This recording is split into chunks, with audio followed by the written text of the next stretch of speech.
and get started.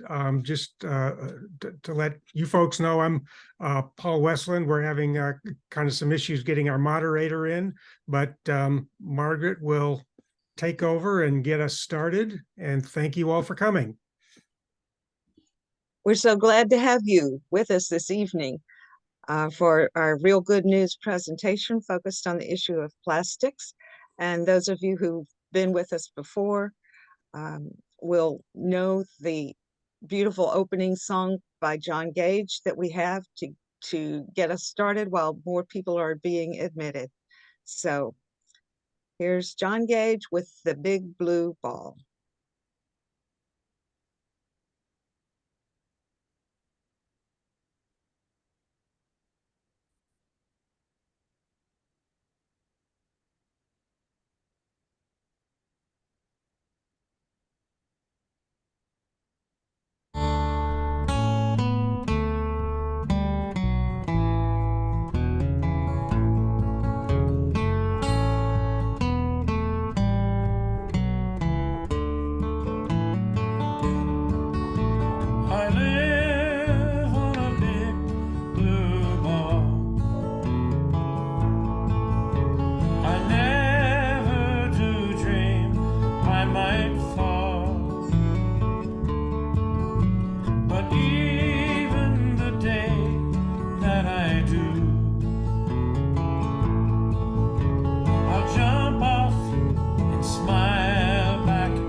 Welcome to all who've just joined us. I'm Margaret Stewart from the Renewable Energy Alliance of Louisville, or REAL, we're the real people.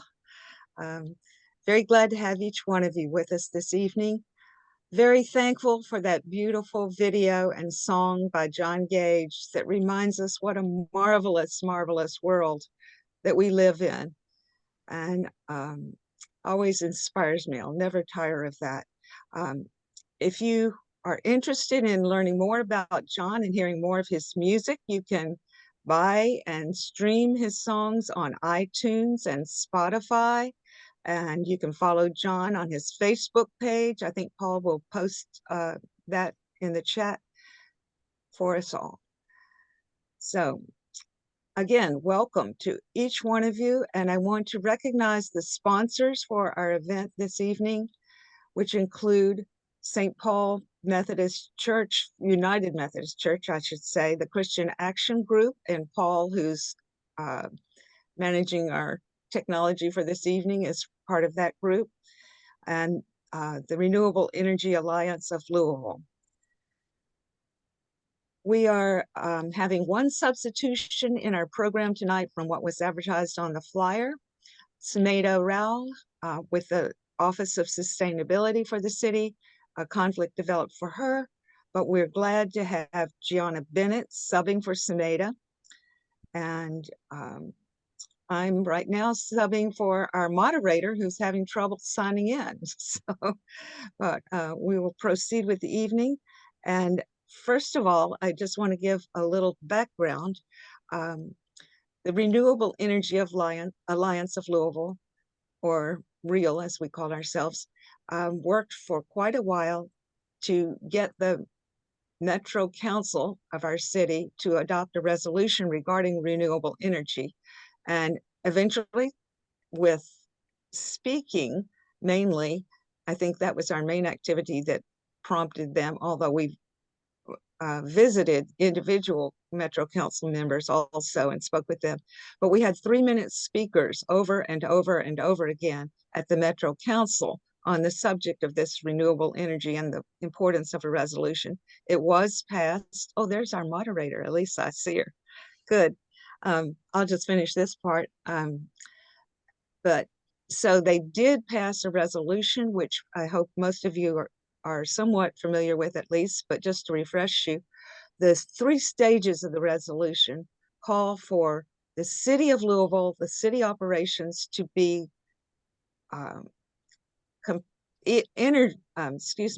electrified by 2030, and to have by 2035 renewable energy that includes transportation and heating and cooling for city operations by 2035, and by 2040 have clean renewable energy for the entire metro area. That includes all of us, not just the city operations.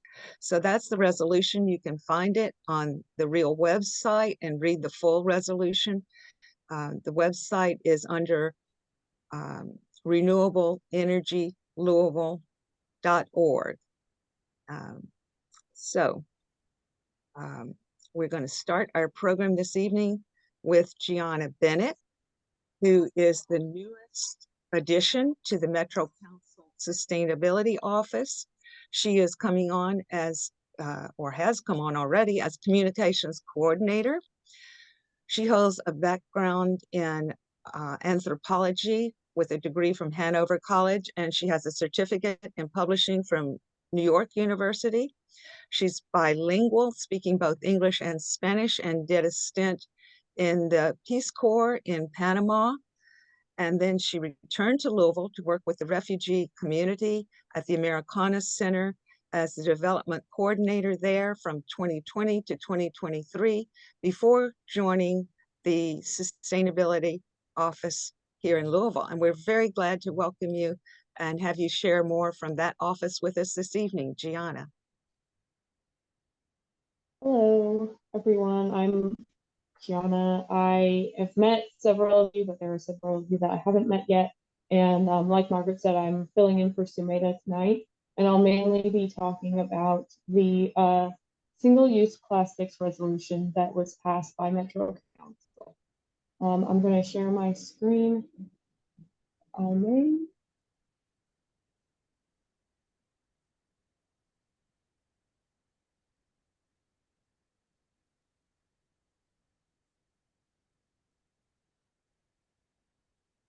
Right. So, as I said, the focus of my portion of this presentation, or the Office of Sustainability's portion of this presentation, is to give a summary of the single-use plastics resolution and what Louisville Metro government is doing to proceed with that. There are two actual single-use plastics resolutions, and if Council Member Betsy Rui is joining or joins later, she can definitely speak a little bit more on behalf of the second one. But the first one, R0723, is a resolution encouraging a collaboration between Louisville Metro government and local restaurants to minimize waste of single-use plastics.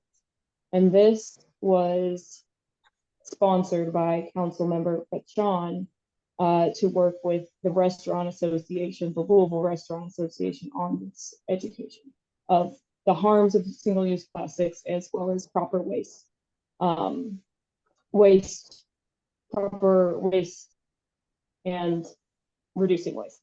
So the partners with that will be the Restaurant Association, the Department of Public Health and Wellness, which we will be working with very closely, as well as Beyond Plastics. And this mainly will consist of, or at least on our part, will mainly consist of creating graphics to educate restaurant owners as well as consumers on the harms of single-use plastic. And the second resolution was very much a work in progress by Council Member Betsy Rui.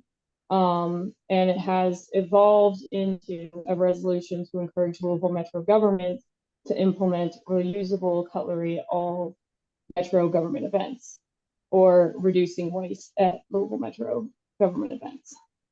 So of course, Councilmember Rui was the sponsor for this, and partners will be the OMB, which is the Office of Management and Budget, the Public Health and Wellness Department, Solid Waste Management Services, and special events to help organize large events that are held annually in Louisville to reduce waste. And what we have done so far is met with the Louisville Metro Government Green Team, which is a group of different members of Louisville Metro government across departments who are just interested in sustainability and promoting our work and promoting sustainable work within their departments.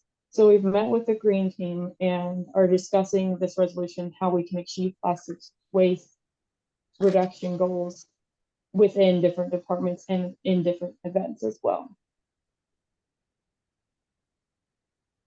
So a big part of this resolution will be communications. And so recent events that we've attended, Cycluvia, the Environmental Justice Conference, Sustainability Summit, kind of give you an idea of the kinds of events that we attend and table and speak at. And these are events that are similar types of events. We can promote this resolution and start educating consumers, or I'm working with, there's many like-minded people at these events, so we can just kind of get the word out that way.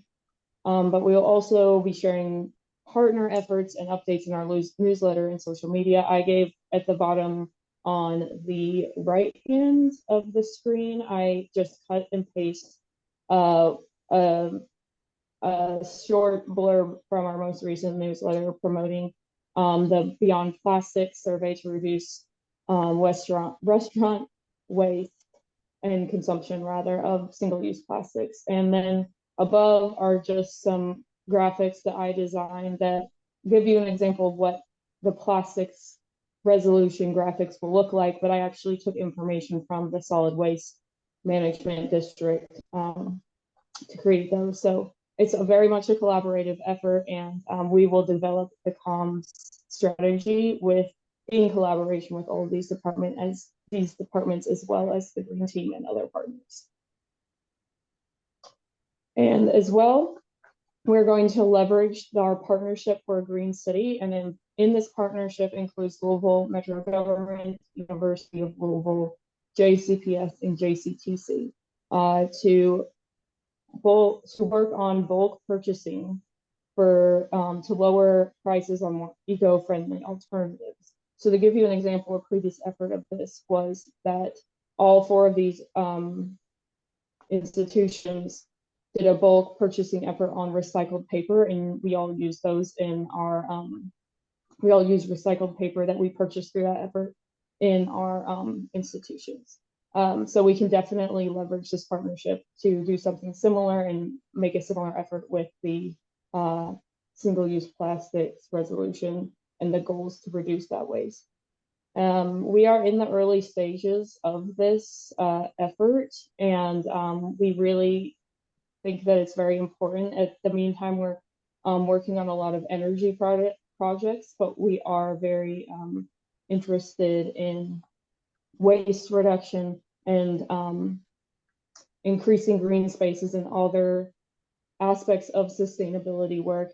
And our partners in Metro, like the Solid Waste Management District, are just really, we're working a lot more with them than ever, and we're working with a lot more departments within Metro than ever before, and really collaborating on these works. And just to summarize, we are, again, in the early stages, but I'm happy to take any questions. And if I myself cannot answer them comprehensively, I can take them back to Sumeda and Natalie, our other colleague at the Office of Sustainability, and return those questions with a more comprehensive answer.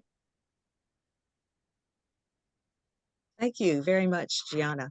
And I think I neglected to point out a few minutes ago that anyone who has any interest at all in addressing the Metro Council on the issue of plastics or any other sustainability issue, we encourage you to do that. The talks that are limited to 3 minutes each. You sign up in advance, and we'll put a connection to Sam Avery's email address if you want to contact him for any more information regarding that. I see Sam waving to us. I also am not sure that I mentioned, I saw Marilyn and Rhodey Streeter's with us. Yes, Rhodey's waving. He's the one who did the beautiful video that goes with John Gage's song that opens us up for each meeting. And it's so gorgeous. Thank you, Rhodey. Again, we'll have time for questions and answers after each one of the speakers. Gianna, I hope you'll still be with us and available for that at the end of this. Do we have, I'm not sure, is Betsy Rui with us at this point? She was coming from another meeting, and I'm not sure she's with us. She here? Yeah. She is. Oh, good. Thank you. I couldn't see her on my screen for some reason. Well, let me introduce Betsy. She is a Metro Council member for District 21. She grew up in Louisville, graduated from Ballard High School in the East End, but she moved to the south part of the city more than 30 years ago when she married her husband, Joe McNeil. She worked for more than 20 years teaching in JCPS and in elementary, mostly at Indian Trail Elementary School. And when she was as a teacher there, she sponsored the environmental club and tried to instill a love of nature in her students. Then when the Masters in Sustainability program opened at U of L, she signed up right away, and she's proud to say that she was the first person to receive that degree from the University of Louisville, the Masters in Sustainability. And she now, in the Metro Council, is striving to put into action what she has learned. So Betsy, over to you to tell us more what you've been doing. Thank you very much. First of all, I've been in office 11 months. And I'd tell you about some of the things I'm doing, but it seems like Gianna Bennett did a really good job already. As I tuned in there, I'm like, oh, look, there's that one and there's that one. So yes, I've been working on trying to use Metro Council to get more sustainable behaviors, ordinances, expectations into our community. And I found through the first thing that I did was a single-use plastics ordinance that focused on restaurants, and discovered how hard it can be to do an ordinance. That was written by a law student, and they didn't consult with stakeholders, and there weren't any consequences in there for violating it, which meant that basically I had a whole lot of background work to do after I had taken it into council. And it wound up being gutted and made into the resolution that was described to you tonight. So that is still an improvement. The discussion was there. And now the Restaurant Association has taken it on to try and continue it. It was really interesting when I was talking to restaurant groups. The people I was speaking to, they're like, we don't give out single-use plastics and carry out unless somebody asks for it, because our margin is so slim that 17 cents for a package of cheap plastic cutlery and a napkin can break our margin. So that was kind of shocking to realize how close their margins are on that. So they were very much on board with what we were trying to do, but because it was going through as a rule, that was something that was not appreciated. So it got changed, and that's okay. So the next thing was the resolution to try and use Louisville Metro as a role model. And I'll continue working on that, because if we change the norms, the expectations that people have about what is the normal way of doing things, which is really all I'm going for. As we change the norms and people expect things to be different, then those things will slowly change. I know I have a feeling for what the ordinance would have done when I ordered a takeout from Grassa Grama, and I said, I'm going to take my husband for a picnic up on the Iroquois Hill, and we carried our thing up there with our delicious spaghetti and our focaccia and our little glass of wine, and got up there and realized they didn't send us any cutlery. We ate our salad with our fingers and went home, and like, now I get that. So yeah, we're all going to have to learn on that one. So as I described that to Margaret this morning when I was talking on the phone, it's kind of like a big cookie. And I'd like to take some bigger chunks, but I think it's going to be a lot easier to nibble around the edges and make some more changes that way. So certainly as I get my feet under me as a Metro Council member, I'm taking on smaller things. So I think one of the next things that I'm going to be looking at is a ordinance banning Louisville Metro from buying bottled water unless it's an emergency. Because as you guys know, talking about plastic, bottled water is not a good deal. Bottled water is extremely wasteful. The bottled water is actually not as healthy. It doesn't meet the same standards as the water out of our tap. So why are we buying it? So that's the next thing that I'm going to be working on. And I look forward to hearing from you guys what other nibbles around the edges you guys think I can do. So yeah, okay. Also, I worked very closely, and I've got to tell Wallace McMullen and Elise, when we talked about LG&E and we invited them, look, Wallace popped back on the screen. You're paying attention now. I invited LG&E to speak at our Parks and Sustainability, and we had a list of questions for them. And I tell you guys, I got a response. I sent the list of questions I didn't get a chance to answer. Let me see if I can show you all the binder. And if anybody wants to take it home and interpret it, you are welcome to it. I think it runs under, if you can't dazzle them with brilliance, you baffle them. So I've got a binder full of things, responses to the questions that were asked. So anybody out there really wants to read it, I've got energy forecasts in here. I've got solar studies, time of day rates. In fact, that was an interesting thing that we discovered in there. It was asked about time of day rates. Mm-hmm. And why aren't we doing that? And what I discovered is, oh, actually we do. But strangely enough, nobody does it. And then we went and started digging around on our website trying to find it. We're like, well, no wonder nobody does it. It's way down here at the bottom of the page. And then after you read it, you have to call them and ask them to enroll. So One it of doesn't- one of our real members, George Perkins, is actually doing it. Congratulations. Yeah, George used to work for APCD, and he's something of a techno geek. Yeah, He may be on this call. I don't know. Yeah, he's And, out.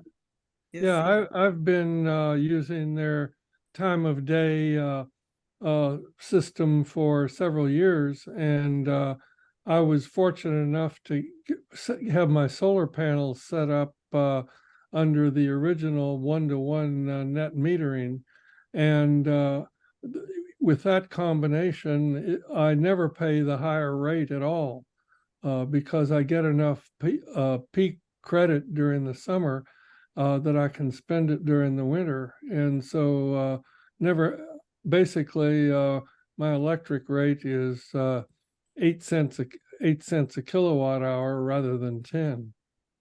So Now, it's how'd you find out about that, George? I don't remember how I first discovered it. Maybe I read that fine print you were talking about. You were poking around on the website and said, well, look at that. I wonder what it is. Yeah, because it's deeply hidden. But yeah, if anybody's interested, I can put an email address in the chat about finding out about my experience or anything more about it. I'd be glad to share the info. Yeah, I would like to learn more from what I've gotten from some of the people who are doing it. Or places where it's been done. It can be a really good deal, but if you're not very careful, it can wind up costing you. Yeah. So that's one of those things that it needs to be, I think we need to have a discussion about it, but I think people need to know very clearly how it works and how it can go against you if you're not careful with it. Because we are a very well-informed group here. And I'm sure every one of us watches when we do this and what we buy and all of that, but the large majority of our neighbors aren't going to be as careful as we are. So that needs to be a very careful discussion with folks. Well, Betsy, thank you very much for what you shared with us tonight, for what you're doing, for all the nibbles, and keep on nibbling, and reach out to us anytime you need some assistance, and I bet you'll find some volunteers to try to help you out.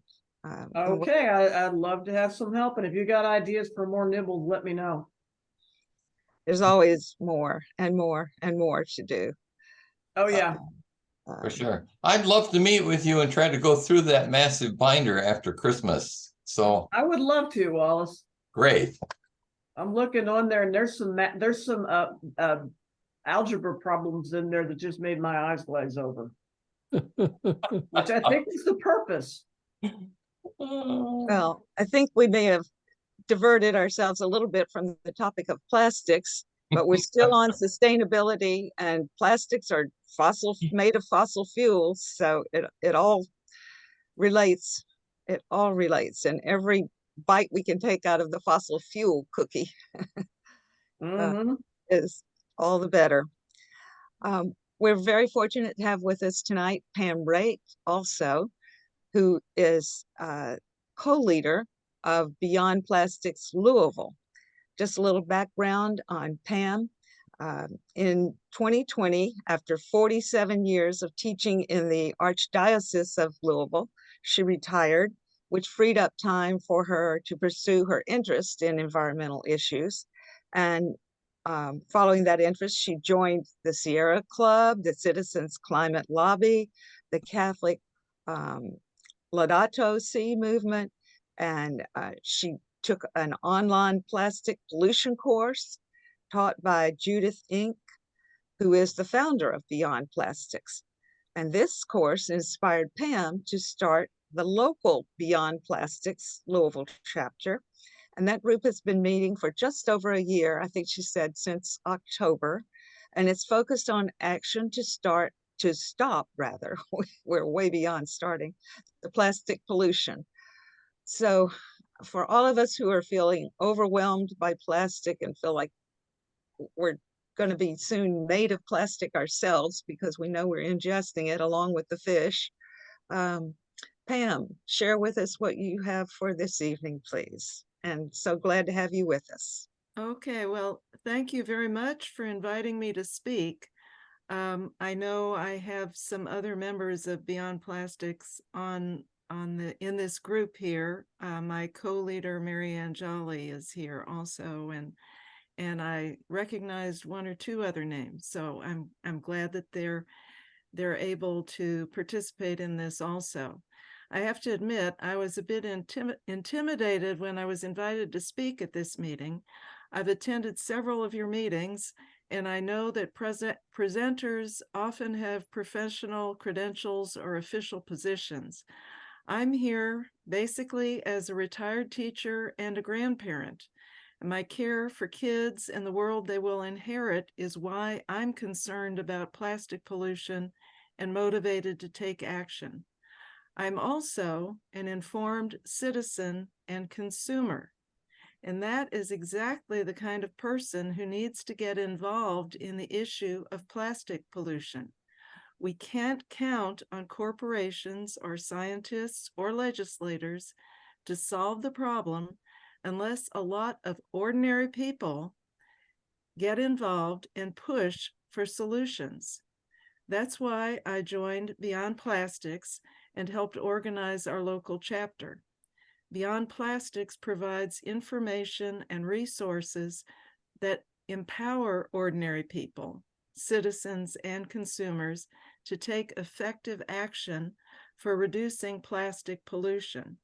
And I will later, after I finish talking, I will put some links in the chat if you're interested in more information about Beyond Plastics. One thing that I've learned from Beyond Plastics is that recycling plastic is not solving the problem. And I'd like to show a graph to illustrate this. According to EPA estimates, less than 9% of the plastics were recycled in 2018. And I'm going to have to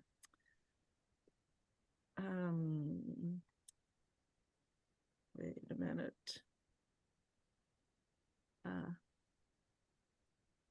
Okay. Sorry, get my slides going. There it is.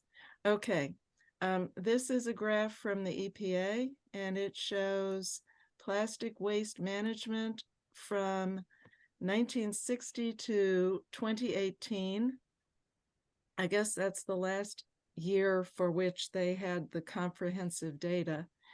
And you'll see at the top, this dark blue band is plastics that are recycled.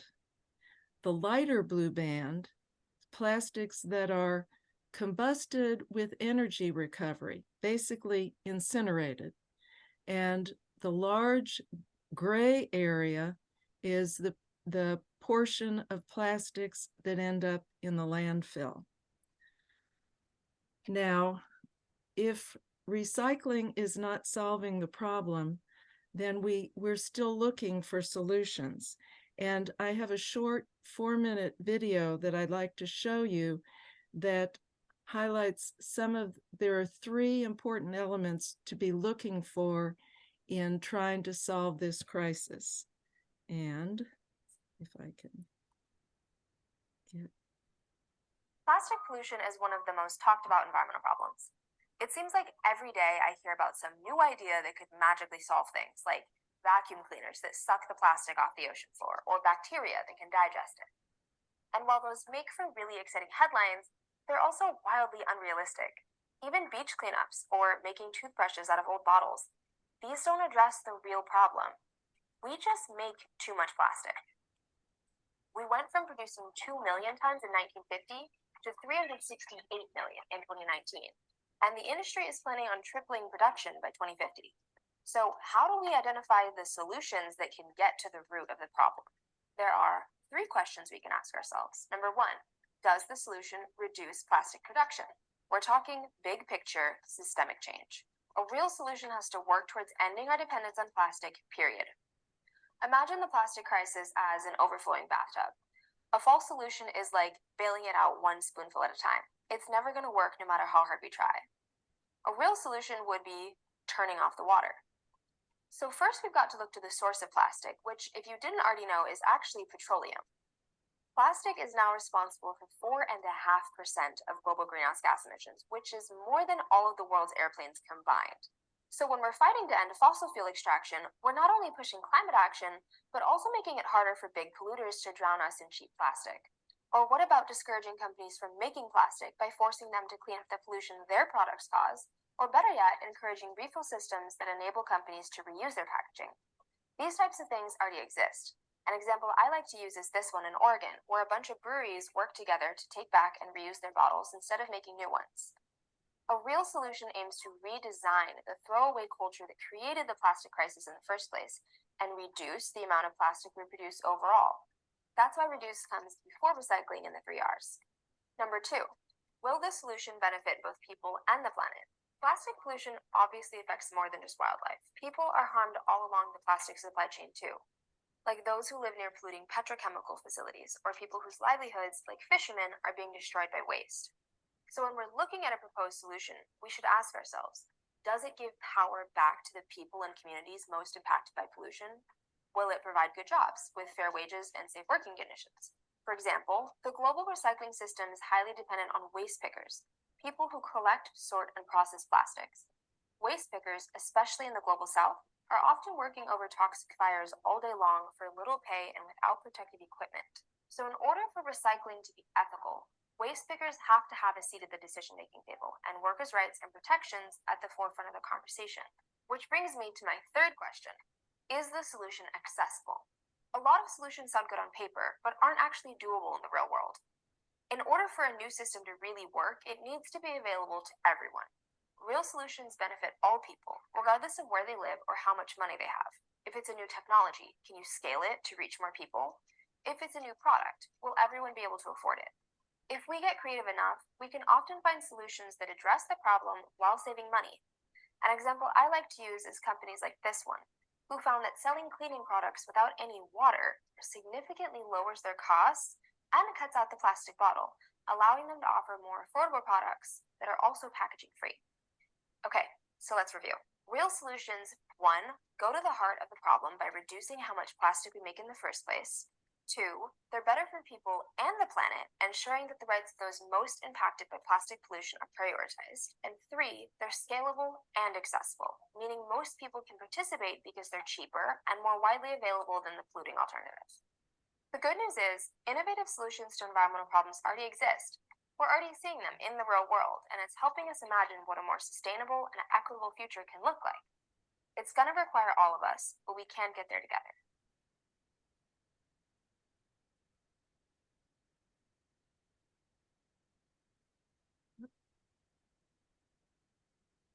So there are solutions to plastic pollution, and we need to work on them together. Now, Beyond Plastics works with many other organizations to promote solutions on a national and international level. This October, the Break Free from Plastic Pollution Act was reintroduced by Senator Jeff Merkley from Oregon and Representative Jared Huffman from California. Then in November, more than 1,900 participants from 161 countries met in Nairobi, Kenya, to work on negotiating a global treaty to end plastic pollution. It is vitally important to support these efforts, but we also need to act locally. For local solutions, our Beyond Plastics chapter has focused on promoting alternatives to plastic products. And this slide shows an example of a tabling event that we had at the Louisville Zoo on Earth Day this past year. So we promote alternatives to plastic products and packaging, and we're working on persuading businesses to reduce single-use plastic. We also help educate people about plastic recycling and its limitations. And at the zoo display on the left side, you can see I am standing there. We did an activity for kids with sorting plastic trash to pick out what's recyclable and what's not. We share information from No Waste Louisville about what plastics can and can't be recycled. And a shout out to Karen Maynard, I think she's here, and Diane Moon, and they're both doing a great job with their education program, and we support that whenever we can. But our main focus is on reducing single-use plastic. And on the right side of your screen, you see our co-leader, Marianne Jolly, and a couple other members of our group. And on the table, we have a number of products that are alternatives to single-use plastic packaging. They may be cleaning supplies or personal care products that are not packaged in plastic. And we had the samples of the products, and we also had information on where they could be ordered online. Now, recently, a local retail outlet opened where customers can refill their own containers with products and eliminate the need for extra plastic packaging. Piece of the Earth Refillery sells natural home and personal care products in bulk, and they are located in the Highlands near the intersection of Bardstown Road and Douglas Boulevard. So we were very excited about that opening because it gave people another option for reducing their plastic use.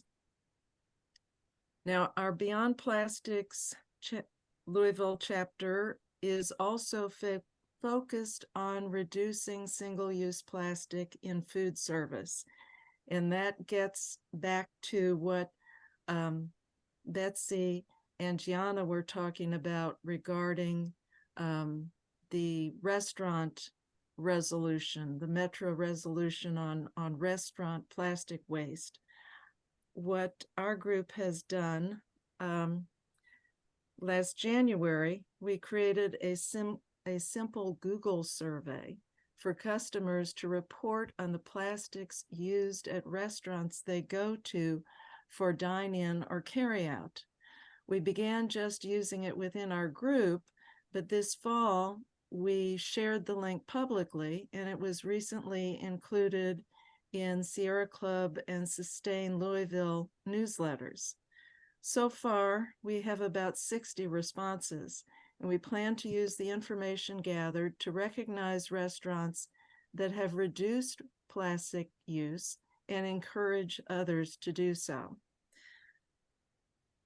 Another organization called Upstream Solutions provides resources for a Skip the Stuff outreach to restaurants. For example, this poster can be displayed by restaurants that voluntarily limit plastic straws and utensils by request only. And Beyond Plastics has also prepared a guide for restaurant owners that includes a lot of resources for transitioning away from single-use plastics. This sample on the slide is the summary sheet, but the actual guide is a comprehensive booklet that has a lot of resources. Now, that has to do with plastic use in restaurants and plastic waste. But one thing I would like to add in here is a warning about a false solution to plastic pollution. The plastics industry promotes what they call advanced or chemical recycling, which supposedly will produce raw material for new plastics. But in practice, it produces a lot of toxic pollution and more carbon emitting fuel. With the support of the American Chemistry Council, in 2022, the Kentucky General Assembly passed a law which would regulate chemical recycling as manufacturing rather than waste disposal. That's what's shown on this screen. And the purpose of that was to encourage investment in this industry. Now, fortunately, the good news is that none of these facilities have been built yet in Kentucky. Beyond Plastics recently issued a very thorough and comprehensive report on the dangers of chemical recycling. And it includes studies of 11 existing facilities in the US. That's the number that have actually been constructed. They may or may not be in operation, but they have been constructed. And they include ones in Ohio, Indiana, and Tennessee, states near Kentucky, but not in Kentucky yet.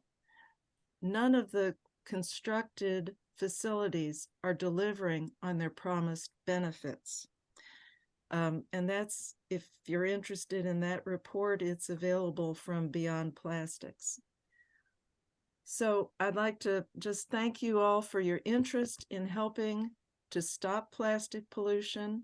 And I will put some links in the chat if you would like to get more information. And also, I'm here if you have additional questions.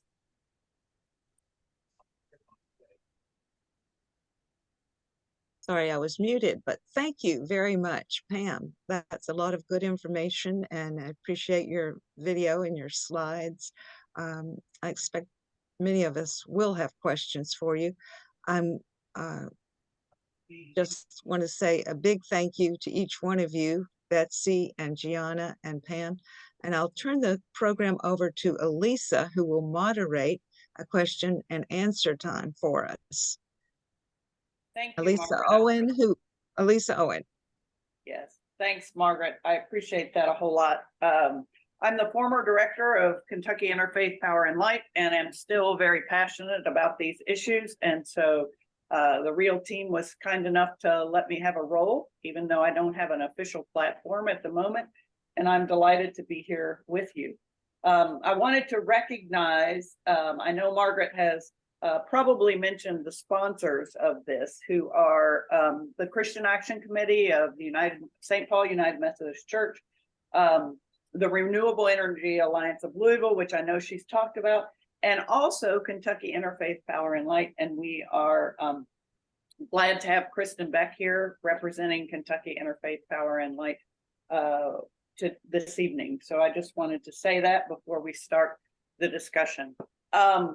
I too am grateful to all the speakers. One of the things that stood out to me in what Pam said was that plastic, we were, when we were first talking about having this show, one of the things that the team was talking about was, okay, so most of the time we do stuff on the resolution, right? The greenhouse gas reduction for the city of Louisville. And so what does plastics have to do with that? Well, Pam told us. Pam said that plastics, given that they are, the majority of them, made out of fossil fuels, and the carbon atoms in fossil fuels are responsible for 4.5% of greenhouse gases, and that's more than air travel.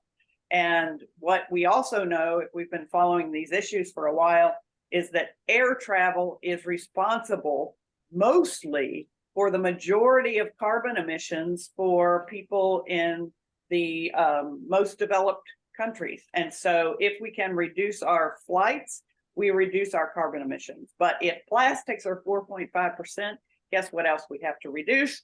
We have to reduce our plastic consumption. So it's all, as Margaret said, interrelated. And given that the plastics are mostly made out of fossil fuels, if we get rid of fossil fuels, we got to get rid of plastics. And I can tell you, because of their lightness and their ease, our ability to mold them into exactly the parts we want, it's going to be a tough road to hoe to get rid of them. But I appreciate everybody who is working on those things. I'm hoping that what we might do is, a lot of people have made comments that I think are very relevant to all of us. Uncharacteristically, we have a while for discussion, and I think we should encourage it and let people speak up and have suggestions for us and also comments.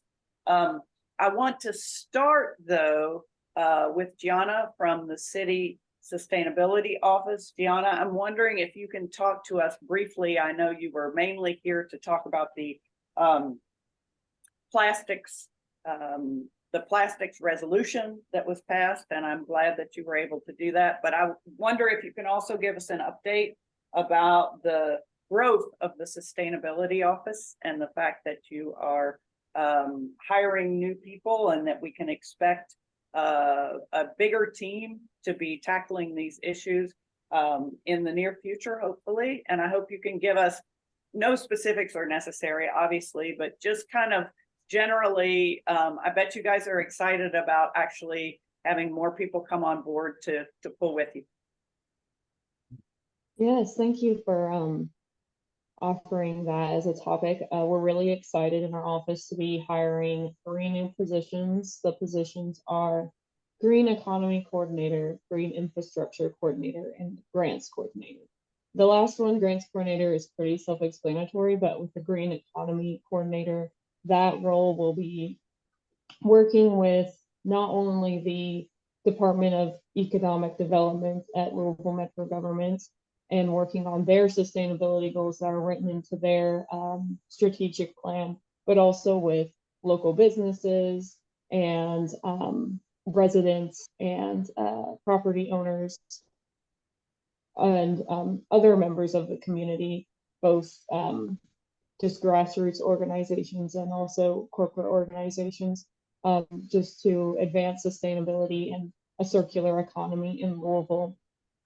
The Green Infrastructure Coordinator will be working mostly with the built environment, and both of these positions are also pretty open-ended, but we're basically looking to expand our work into both the economic development and the built infrastructure in Louisville.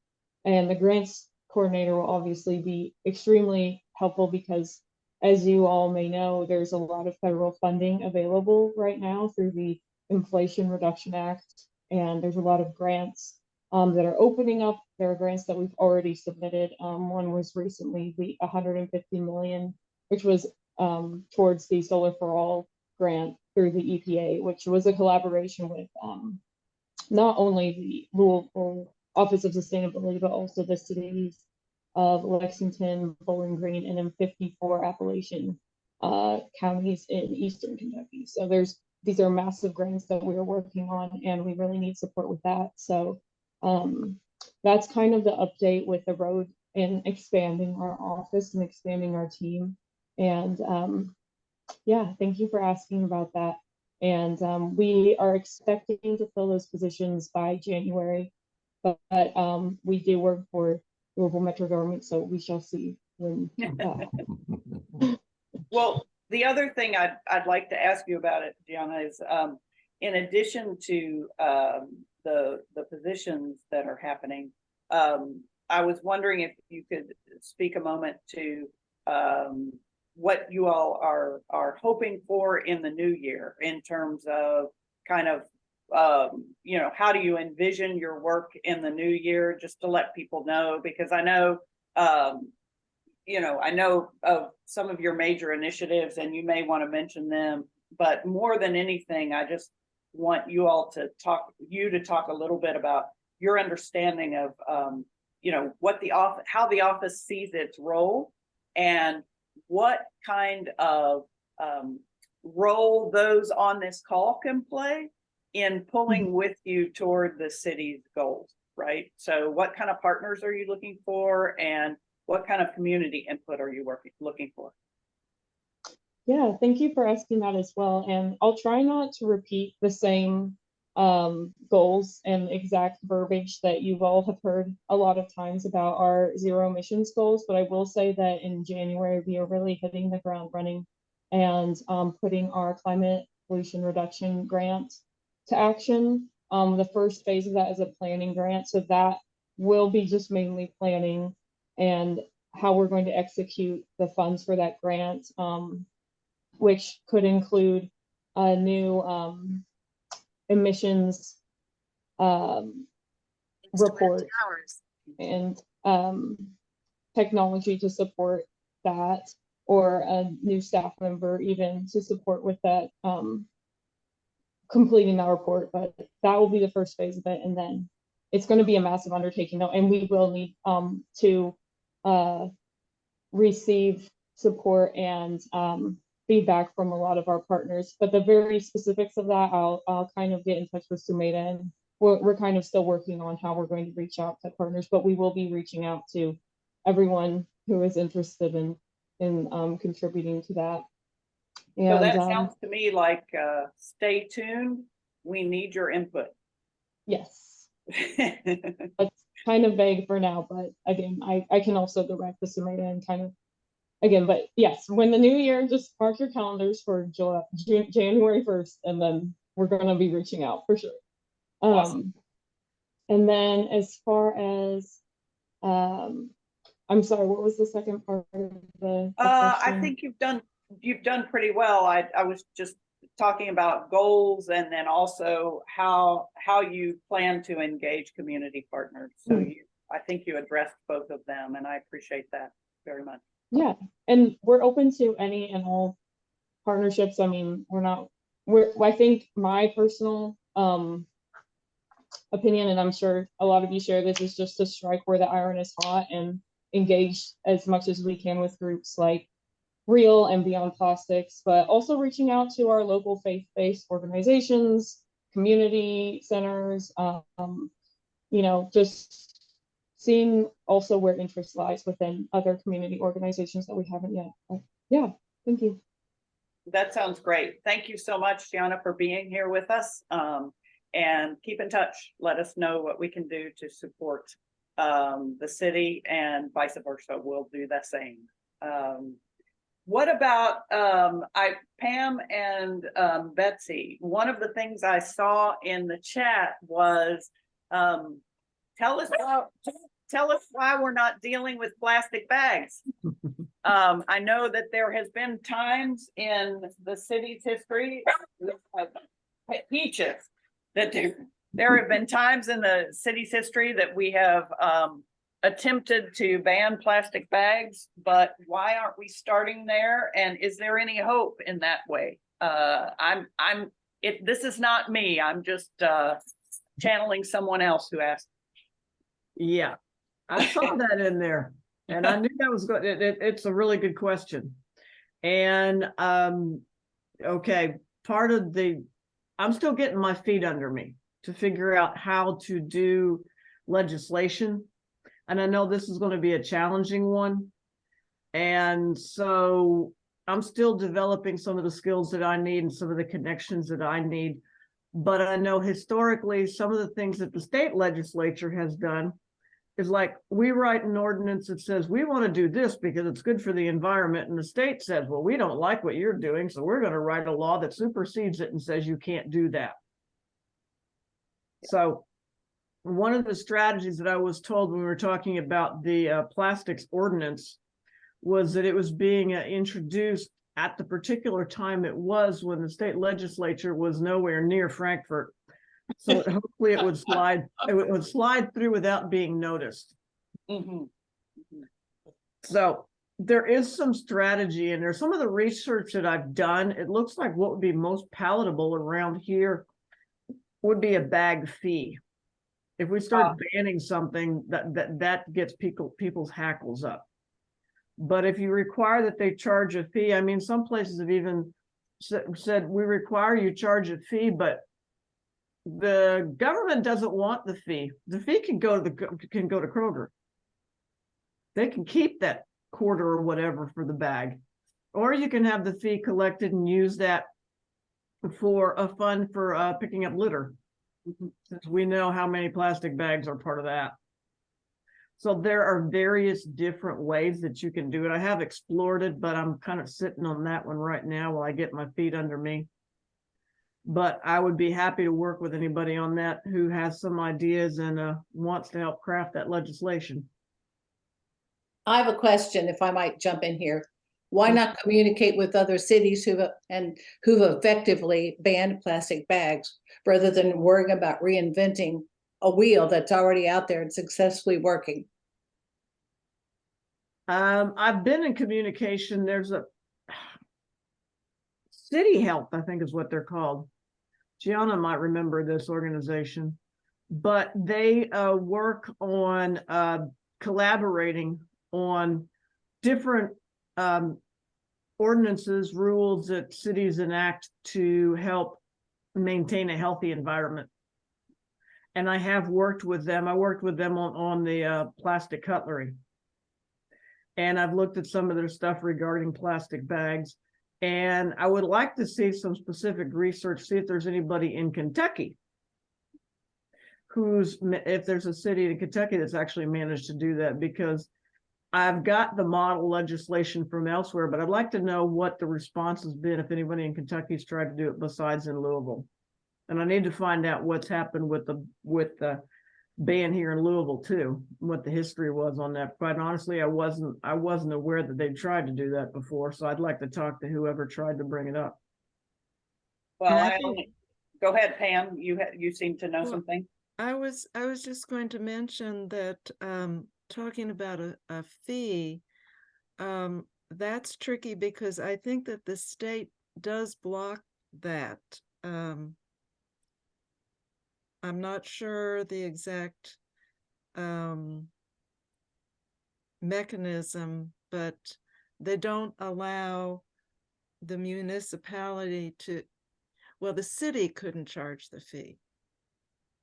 So they don't allow municipalities to add fees without state authorization. And again, I don't know the law, but I did ask about it at one point and was told that a fee was a problem to get through. A ban, maybe, if you can get it passed, but the fee would run into problems in the state. Does anyone else know enough about state law to know anything about that? Or is that something we need to write down and say we need to look into?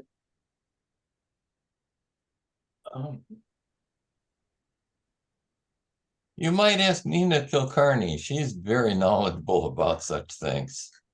Who's that, Wallace? Nina Kilcarney is the state legislator from part of Shively. She's of Indian descent, and she's very bright. As you can tell, I think a lot of her. Excellent. That's good. When you say Indian, do you mean the country of India, or do you mean? Yeah, native? no, country of India. Okay. And she's representing Shively, so that shows you what people besides me think of her brains. Right. Mm-hmm. Absolutely. That's good to know. Yeah. So What else do people want to ask Pam and Betsy about plastics in the city? Sam, I see your hand. Yeah, I have a question to Betsy Rui, and it has to do with what was it about the resolution that you introduced that was watered down? when I introduced it, it was designed to require that restaurants ask prior to giving plastic cutlery. And the biggest fear that I heard was it was going to be administered by the health department and that you were going to get dinged on your health for mistakenly giving somebody a package of plastic cutlery. Huh. So yeah, that was their big fear right there. Mhm. So it was And is there all something- manipulating around all that and the enforcement. And I finally just had to say, I can't fix this. Mhm. But with some more public support, could we make that a stronger resolution? Yeah, we can certainly go back and try it again. Mhm. Was there opposition within Metro Council, or was it mainly from the restaurant organization? Okay, one Metro Council member happens to be a restaurateur. Uh-huh. And so he took it upon himself and he invited the restaurant association, and yeah, he was driving the whole thing. And this particular person, when I brought up the resolution about not using single-use plastics in the city as a resolution, his first comment was, "Oh, good, we get to talk about plastics again." Uh-huh. Okay, so So- that's one person though. I mean, that's, Yeah, as far as right. Metro Council and in general, the Democratic Party largely is in support of what I'm trying to do. and There's they're, certainly questions along the line about making it work right, but the basic concept they're generally in support of. mhm. And there's a super majority in the council, so it seems to me that if you had more public support and there were more people, I mean, I'm talking about the way we got the resolution passed. We talked to individual council people, and we kind of stirred things up on the on the more grassroots level within the council, Yeah. and it was still a great debate, but we had most people on our side. And Mm-hmm. so I'm just wondering if we would maybe through an organization such as Beyond Plastics, if we were able to organize a speaking campaign, for instance, it might be effective. You could get through to a lot of council members, and when the vote came along, they'd know what you were talking about, and maybe we could get something with a little more teeth into it. Yeah. I would certainly be happy to look into that. Okay, As I Great. said, I'm still trying to figure out the system here. right, okay. Pam, did you have something to add? Well, I was just going to mention that I wasn't in on any of the Metro Council meetings or committee meetings, but I did watch some of the video recordings where the resolution and the ordinance were discussed. And I got the impression in the committee that some of the members of the committee did not take plastics very seriously as a Yeah. problem. I mean, they thought there are much bigger problems for the city, and there are big problems for the city to deal with. But we need to convince people that plastic is an issue that needs to be addressed. And maybe if there were some way to make it an economic issue, if we could point to make it an issue of waste reduction, we might get further. Yeah, I know Karen Maynard brought that one up a couple of times, that the amount of plastic that goes into the landfill was part of her argument too. Well, but Justin brought that up, and I was going to ask you all about that because Justin brought that up in a comment in the chat while you guys were talking. And what he said is that it's hard for him to believe that plastic is not in the top 10 of waste categories in the landfill. And then we had a discussion in the chat about whether we're talking by weight or by volume. And maybe by volume, it would be in the top 10, but by weight, because it's so damn light, which is part of its it's a siren call to us, right? It's easy to pack and it's easy to carry, right? It's not like metal or even paper or cardboard. It's very light. And so I'm just wondering if anybody has any insight to Justin's question, because I know that was part of your presentation, Gianna, and I don't want to necessarily put you on the spot, but can you say a little more about your findings, your figures about plastics place in the landfill. Or maybe you can just find it for us next time. Either way is fine. But Justin was asking about that, and I'm curious. Not to also bounce the question off, but I think that Karen and Diane might be on this call, and I did actually get that information from the No Waste Louisville Right. Okay. program within Waste Management District, and that was by tons of volume. So that was just a food waste campaign I kind of put out right before Thanksgiving, just to keep people thinking about food waste. But it's a really good thing to bring up of why is plastics look so low on this list, and how much is that actually contributing. But I would also pass that question to Waste Management. Yeah, the No Waste people, do you guys have any more information that you can give us, or do you need to come back with that? Hi, this is Karen Maynard. Can you hear me? Yes. Hi, sorry, I had to jump over to my phone, but that information is from our solid waste study that was completed. The study itself was released in 2018. I think a lot of the data is 2016 to 2017, but so that's where that chart comes from, that Gianna was able to use in some of our, especially through the holidays, kind of a food waste campaign. And by weight, that data is by weight. So the tonnage of material that was found to be in the landfill through a study that was done by a consultant. So we haven't completed another study, but I would say a lot of that data probably hasn't changed too much in the past few years. But to Justin's point, yeah, it's surprising. I'm sure there's a lot of plastic in the landfill, but by weight, it just doesn't look as much as something like food waste. But that study is on our website, and you can look through all the different charts and see more details about what that particular study found to be in our landfill compared to with all the materials. That's helpful, Karen. Thank you so much. Elisa? Yes. Could I just thinking about a little bit different angle on this plastics issue. I think many of us might have an interest in what we can do individually, although collective action is essential.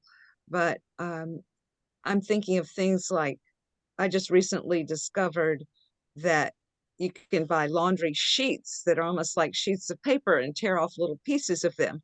And think how much weight and how much packaging that saves. You don't have these liquid jugs and everything. I just wonder if we might share among ourselves some hints about things like that we might not all know about, that would be steps. And I think probably Pam and Marianne would be good resources for that kind of thing. Go for it, Pam and Marianne. If you've got things, and other people, if you want to raise your hand. I came across some toothpaste pellets recently that you can get on the internet, where you don't have to have the plastic tubes. It's very different. You have to chew up the pellet and then you brush your teeth, and you have to get your own water because the water is the weight, right? But the products are out there. So Pam, I see your hand. What can you share with us? Well, I was just going to suggest that people might want to plan on stopping by the Piece of the Earth refillery, because there are a lot of products like that they are carrying. Things like the toothpaste tablets and even mouthwash tablets and dental floss that is not plastic and not in a plastic container, and bamboo toothbrushes, and the powder detergent that you can purchase by volume, and different kinds of shampoo bars. And that's just, I'm suggesting that because, yeah, Marianne can probably add some more things in too. when we, at our last tabling event, I even had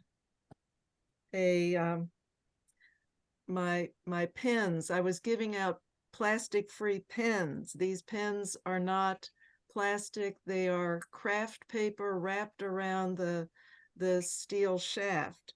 That's something that has to be ordered online, but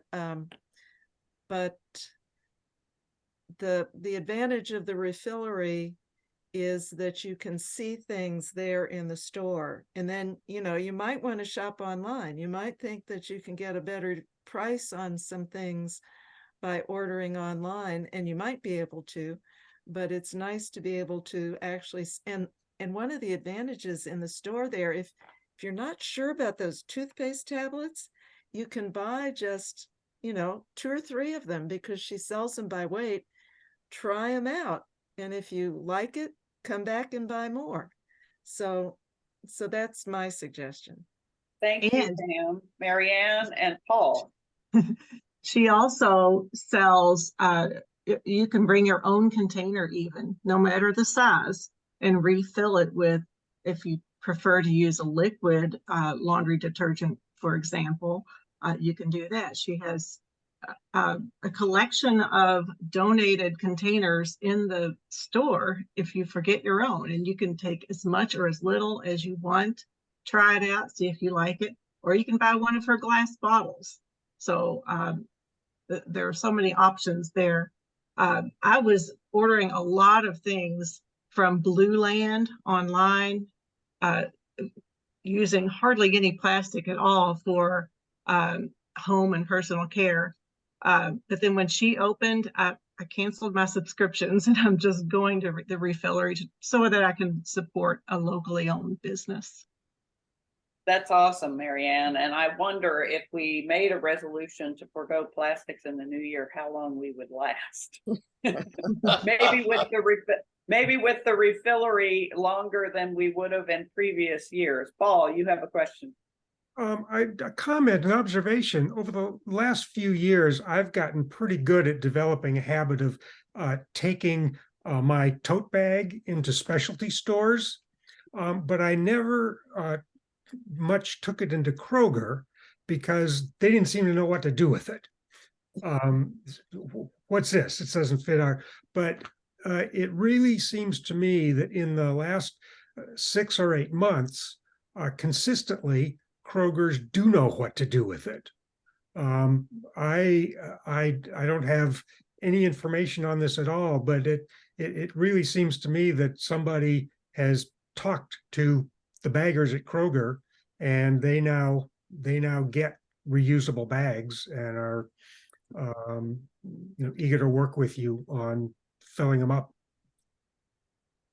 That's good news. I know that when I go to Kroger, I say when I go up to the counter, don't you dare give me any bag. No paper, no plastic. I don't want bag. Yeah, I just lay mine on the conveyor belt now, and right. We have time for maybe one more comment or two. Does anybody have something they want to add to this discussion? I appreciate all of you tonight for your attention and your attendance.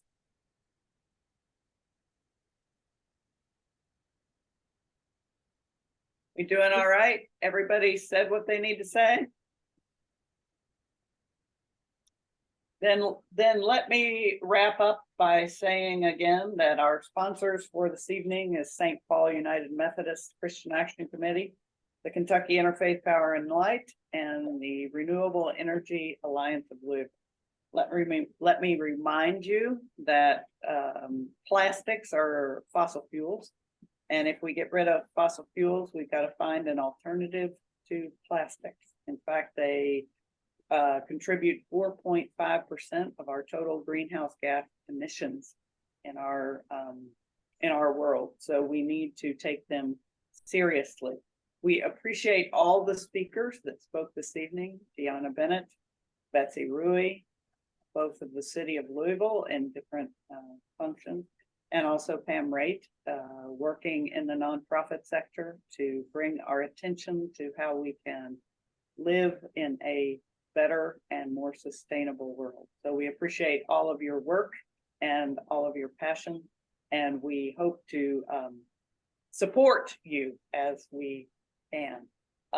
John Gage usually provides our music. He provided the song that we heard at the beginning of the show, and he will pray us out, so to speak. I'm a pastor, I can't help myself. He will give us some hope and faith and love to go forth into our evening with. He has been hospitalized recently. I think he is doing better. If you pray or send good wishes, send them to John. But we appreciate your attendance. Look forward to another event of ours coming up in the spring. And Paul, is there anything I've forgotten? No, I don't think so. I think I'll thank everybody too. And yeah, this is an archive send off that John Gage did for us in our third back in 2021 in our third Real Good News program, and we're reviving it, and it seems to fit here as well. So we can leave tonight with gratitude for one another, for John Gage. And we can also be grateful that all of these Real Good News presentations that we've done for you and that you've done for us by participating can be found on the YouTube page, including this one in the next couple of days will be on the Kipple website, is what I understand. Thank you all. We appreciate you being here, and we appreciate your love of the planet. Good evening.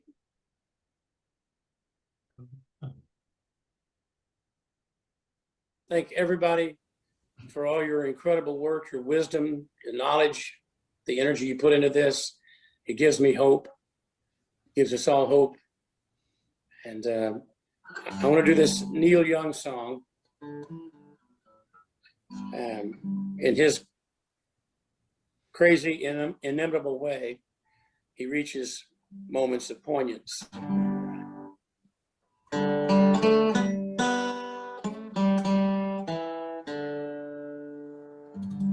Oh, Mother Earth, with your fields of green, once more laid down by the hungry hand, how long can you give and not receive, and feed this world ruled by greed?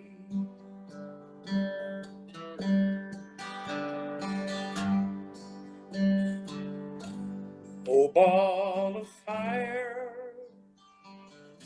in the summer sky, your healing lights, your parade of days, are they betrayed by the men of power who hold this world in their changing hands? They hold this world in their changing hands.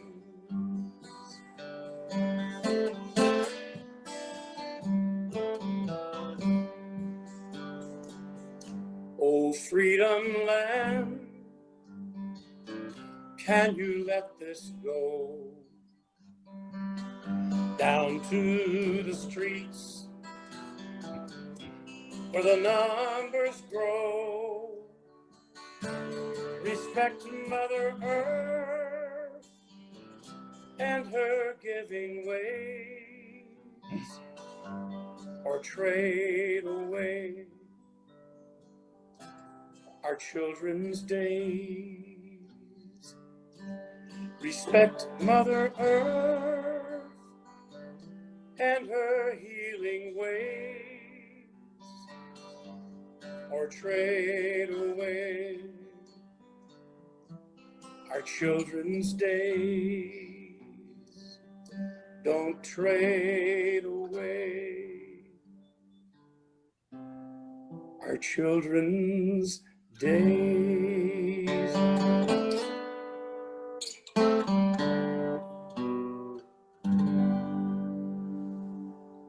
Neil Young.